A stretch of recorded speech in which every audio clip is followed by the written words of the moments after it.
Prisca Thévenot. Marine Le Pen a écrit dans le carnet de correspondance de Jordan Bardella pour justifier ses absences. C'est porte-parole du gouvernement, ça, je crois. Non, mais vous avez vu le niveau? Vous avez vu le niveau? Ça fait un petit peu penser, tu sais, à une cour d'école. Ah, c'est pas moi, c'est lui. Ah, mais non, mais lui, il est méchant, mais je vais le dire à la maîtresse. Non, mais n'importe quoi. Mais sinon, en fait, toi, dans ton carnet de correspondance, c'est qui écrit pour justifier votre incompétence et tout ce que vous avez fait subir aux Français pendant toutes ces années? Non, mais je sais pas si vous êtes au courant, franchement, des résultats que vous avez, quoi. Plus de 57 000 faillites en 2023, s'il te plaît. Un nombre incalculable de personnes qui vivent en dessous du seuil de pauvreté. Un classement scolaire, mais on ne peut plus médiocre.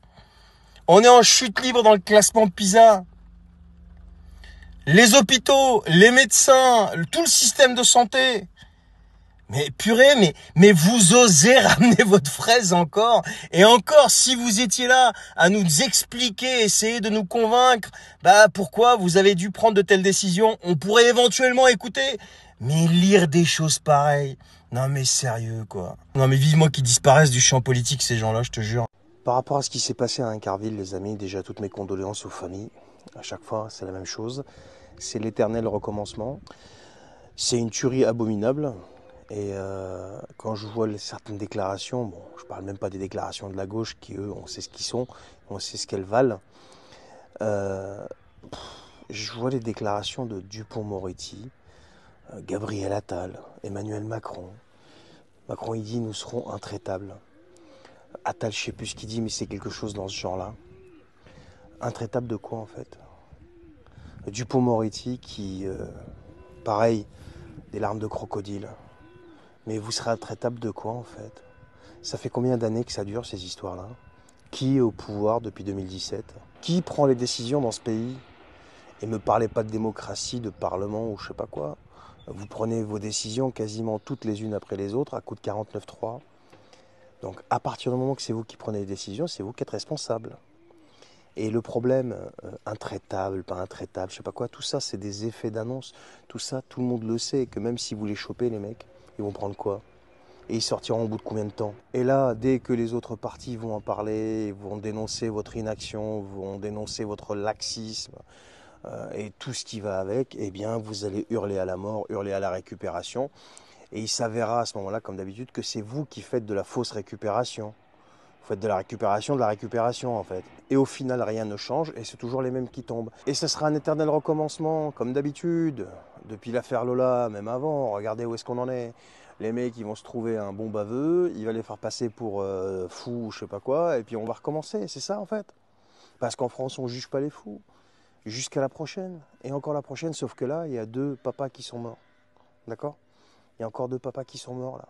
Et je vais vous dire, au final, c'est qui les victimes? C'est jamais ces types-là qui viennent nous parler d'être intraitables et je sais pas quoi. Non, les victimes, ce sont ceux qui subissent directement les conséquences des lois qui sont dictées par ces types-là. Et donc là, en l'occurrence, encore une fois, 2 papas qui sont morts. Pourquoi? Pour rien. Pour rien, en fait. Et ne nous parlez pas dans l'exercice de leur fonction, je sais pas quoi. Il y a 2 papas qui sont morts. Et il y a des types qui sont au pouvoir, qui sont payés suffisamment cher pour éviter ces drames. Et on a une justice, elle est ce qu'elle est. Et on verra la suite, quand ils vont l'attraper, ce que cette justice va faire. Et les déclarations de Dupond-Moretti, là, avec ses larmes de crocodile, en quoi elles vont se transformer en actes, en fait, si vous voulez. Mais tout ça, c'est un truc de fou. Et le pire, c'est que personne ne réagit. Là, ça va être encore indignation, marche blanche et tout ce qui va derrière. Et quand arrivera l'heure des élections, on va dire « Oh, le retour de la bête immonde, oh là là, surtout, faut pas changer. C'est la Macronie, notre solution, comme rempart républicain face à la bête immonde. » Écoutez bien ça, les amis, on en a très peu, voire pas du tout entendu parler dans les médias. Guerre à Gaza, selon Washington, il est raisonnable, entre guillemets, je cite, d'estimer que Tsahal ait pu enfreindre le droit international. C'est un rapport qui a été diffusé le 10 mai, dans lequel le département d'État américain a critiqué la manière dont Israël mène la guerre contre le Hamas dans la bande de Gaza, sans toutefois constater des violations spécifiques qui aboutiraient à une suspension de l'aide militaire américaine apportée à l'État hébreu. Vous pouvez le retrouver en anglais sur les journaux américains. Mais en France, bien sûr, il faut éviter d'en parler, comme d'habitude. Et là, vous voyez encore une fois l'hypocrisie américaine. Il serait raisonnable d'eux, mais finalement, non, pas trop quand même, je sais pas quoi, machin. Mais bon, sinon, à part ça, bon, bah, Poutine, il est méchant, il fait la guerre en Ukraine, mais Netanyahou, il est gentil parce que lui, eh bien, il défend notre modèle de civilisation. Voilà, je vous ai passé l'info, vous en faites ce que vous voulez. Allez, salut! Salut les amis, j'espère que vous allez bien. Je suis en train de bosser là, et il y a une question qui me taraude l'esprit, et je peux pas m'empêcher de me la poser en permanence, surtout quand je vois encore les événements en Nouvelle-Calédonie là. Alors, c'est pas spécifique aux événements en eux-mêmes, c'est de manière générale depuis 2017, alors, voire même avant, mais ça s'est quand même accéléré et aggravé depuis 2017. La question est la suivante. Depuis que ce type est au pouvoir, lui et ses gouvernements successifs, est-ce qu'il y a encore un domaine qui tient debout dans ce pays et dans lequel il n'y a pas un vaste bordel? Est-ce que ça existe? Ce pays est devenu une catastrophe ambulante depuis que ces gens sont au pouvoir. Bien sûr, ça couvait depuis avant eux, mais depuis qu'ils sont là, on ne peut pas s'empêcher de constater, quand on est normalement constitué dans son esprit, que tout est devenu du grand n'importe quoi. Pire encore, le pays est devenu très très très dangereux. Il n'y a plus rien qui tient debout et qui fonctionne correctement. Est-ce que vous êtes d'accord avec ce constat? Merci de me répondre. Les amis, écoutez bien la déclaration d'Édouard Philippe au journal Le Figaro. Mais c'est stupéfiant. J'ai l'impression que ce monsieur est pris d'une amnésie incurable. Hein. Écoutez bien. Nous devons mieux définir notre électorat pour recréer notre espace. Aujourd'hui, les Français sont éparpillés, mais ils peuvent revoter pour l'espace central si on donne envie.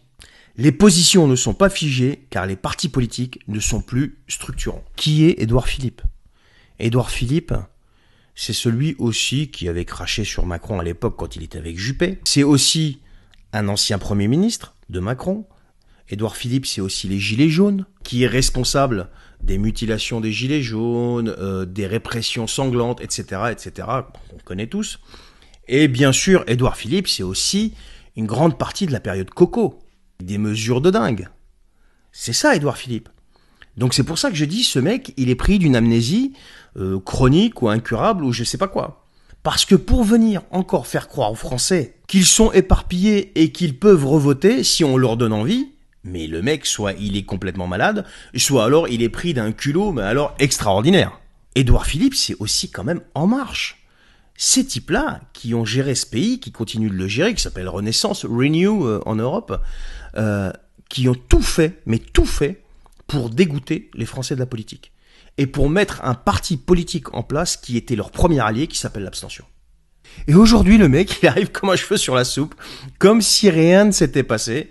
Eh bien, si, t'inquiète pas, on va te redonner envie de voter pour nous. Ces gens-là sont quand même exceptionnels. Et le plus exceptionnel, c'est tous les moujons qui vont tomber dans le piège. Portez-vous bien et bonne soirée.